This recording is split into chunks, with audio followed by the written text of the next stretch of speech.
सोबोदेरो वधंदड़ बदअमनी ख़िलाफ़ जिस्कम जी एहतिजाजी rally road block करे मुज़ाहिरो।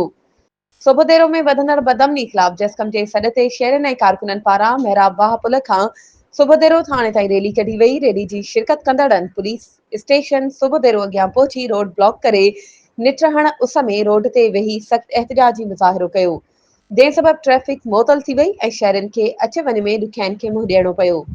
एहतिजाज जो कारण 3 ॾींहं अॻु जसकम ज़िले ऑर्गेनाइज़र करम खान सामटियो जे पुट खां 125 मोटरसाइकिल फुर थियण वारो वाक़ियो हो, जंहिं ते पुलिस तरफ़ां का बि अॻु भराई न थियण ते अवाम में बेचैनी पखिड़िजी वई।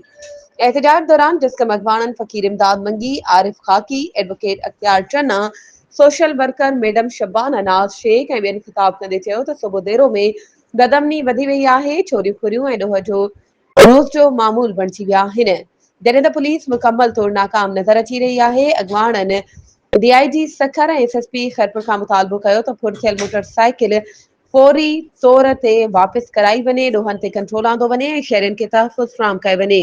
ॿी सूरत में एहतिजाज जो दायरो वसी कयो वेंदो। वधीक ख़बरुनि ऐं अपडेट्स जे लाइ असांजे चैनल खे सब्सक्राइब कयो ऐं हा बेल आइकन खे प्रेस करणु न विसारिजो त जीअं असांजी हर नई अचण वारी वीडियो तव्हां ताईं पहुची